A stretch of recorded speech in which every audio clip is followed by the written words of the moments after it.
Turma, estamos de volta para fechar a nossa trilogia. Afinal, toda boa história tem uma trilogia. E assim como a gente fez em Present Simple, faremos no Past Simple também. Então, nosso terceiro e último vídeo dessa série, falando sobre o passado, ok?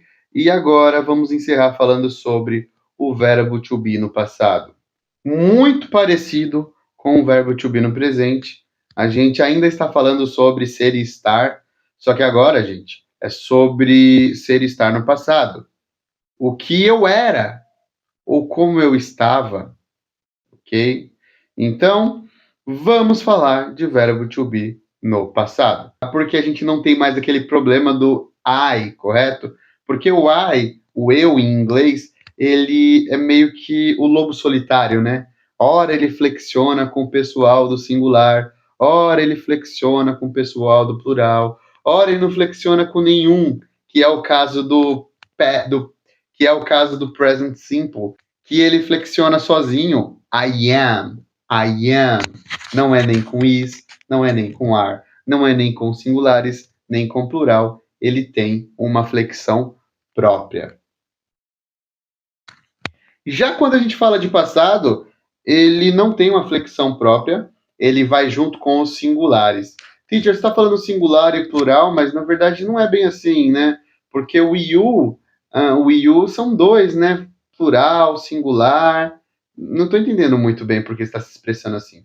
Gente, lembra aquela historinha que eu contei lá atrás naqueles outros vídeos? Então, o you, ele é um caso à parte porque o you ele é apenas o you plural originalmente. Originalmente, tá? Lá em sua origem, ele apenas é o you plural. E que fica na parte de baixo, junto com seus amigos we, nós, e they, que seria o eles ou elas, ok?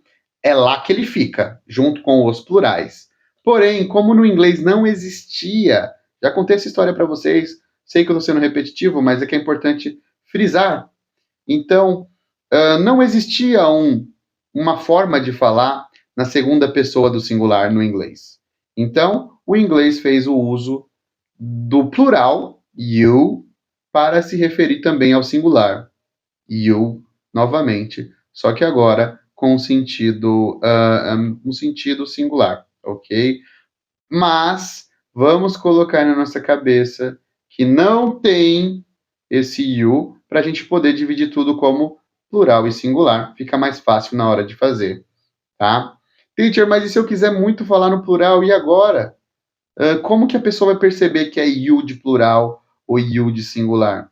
Gente, o recurso de linguagem, ele facilita muito. Eu posso tanto ser expressivo, you, olhando para todos vocês e falando com todos vocês, ou eu posso olhar fixamente para uma pessoa e falar you. Aí você vai perceber que eu estou falando com uma única pessoa. Outro recurso de linguagem que pode vir para desmistificar isso, para desembaralhar isso, seria você colocar palavrinhas que evocam o geral. Everybody, do you like popcorn? People, do you like popcorn? Só aí você consegue diferenciar o singular do plural, tá? Feito isso, agora nós temos uma tabela bonitinha com o verbo to be para a gente encaixar. Vocês estão vendo ela aqui. A gente encaixou de um lado os singulares, do outro lado os plurais. E o you, ele meio que tá sobrando esse you aí, ele nem existe, faz de conta, tá bom? Pegamos essa dica, agora temos que saber quem são as estrelas da noite. E nossas estrelas são, é legal que pode ser que você está vendo esse vídeo de dia, né? Então a estrela do dia. E aí vocês vão ver que quem são eles? Was and were. Se eu quero falar que eu estava ou que eu era feliz, eu vou falar I was happy. I was happy. Teacher, mas serve para as duas coisas? Para o era e para o estava? Sim, e para um nativo, seja ele norte-americano ou um nativo britânico, ele vai achar diferente a gente separar as duas coisas. Na cabeça dele, isso nem se separa, é uma coisa única, tá? É uma coisa única. Então, na frase I was happy, eu estava feliz, ou eu era feliz, como que eu consigo botar esse conceito numa frase em inglês? Bom, eu posso simplesmente fazer a separação da seguinte forma, colocando palavrinhas que completem o meu sentido, ou, por exemplo, I was happy yesterday. Eu estava feliz ontem. Eu estava feliz ontem, né? Então eu coloquei esse yesterday para indicar que a minha felicidade ela tem data. Foi ontem, ok? Agora, se eu quero falar que eu fui feliz a minha vida toda, eu posso falar I was happy in my life. Eu fui feliz na minha vida. Gente, então eu posso usar recursos que eu indico que eu estava ou era alguma coisa durante um período ou num dia específico, tá? Por isso que não tem uma separação. A cabeça de quem fala inglês não tem essa separação de ser e estar, ok? E esse was, ele vai servir para singulares. Então vai ser o I was, he was, she was, it was.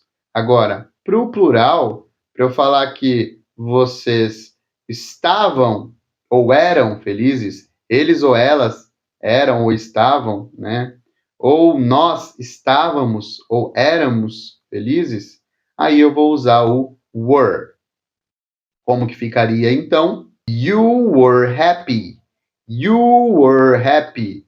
Vocês estavam ou vocês eram felizes. You were happy. Ou pode estar no singular.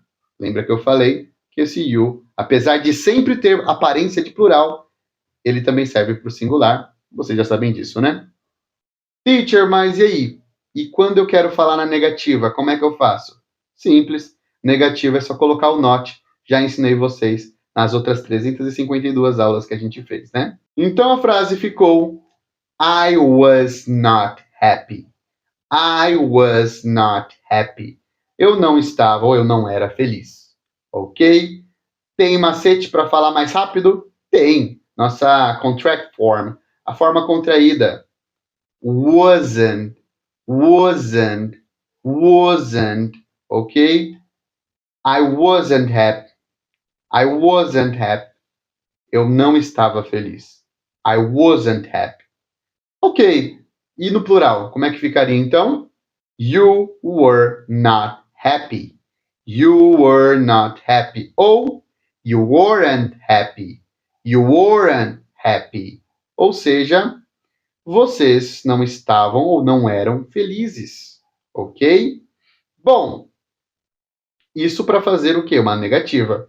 Mas e uma pergunta? O que eu faço, teacher? Vocês nesse momento devem estar se perguntando, é só usar o verbo auxiliar, correto? Errado. Não se usa verbo auxiliar junto de verbo to be. Ou seja, para fazer perguntas com verbo to be, é só usar aquele recurso da inversão. Então, se eu estou me questionando numa reflexão pessoal, se eu sou feliz, I am happy, não adianta eu mudar só a entonação de voz. I am happy. Isso não é uma pergunta. Para formar uma pergunta, eu preciso fazer o seguinte: trocar a posição do was com o I. Was I happy? Was I happy? Né? Eu estou feliz? Aí sim vai estar correto. A mesma coisa eu vou fazer com were. Vou trocar a posição do were com o you. Were you happy? Were you happy? Ou seja, vocês estão felizes? Ou vocês eram felizes? Ou caso singular você, né? Lembrando que dá para usar para os dois. Então a inversão do verbo to be com o pronome, ela vai causar ali o efeito de pergunta, tá? Não usem, em hipótese alguma, o nosso auxiliar did para falar no passado. Assim como no presente, não use o do you does. Caso a gente estiver falando em verbo to be, né, turma? Porque com o verbo to be, a gente não usa auxiliar. Gravem isso. Se possível, faça uma tatuagem na testa com essa informação para não esquecerem mais, ok? Gente, a gente está encerrando então essa série das 3 aulas fundamentais para conseguir falar sobre o passado em inglês.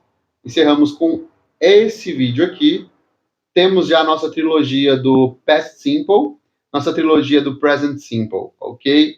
Em breve, ou se esse vídeo já fizer um tempinho, vocês vão ver que vão ter ali mais e mais trilogias, ok? Por enquanto, não esqueçam de conferir o Present Simple também, ok? See you!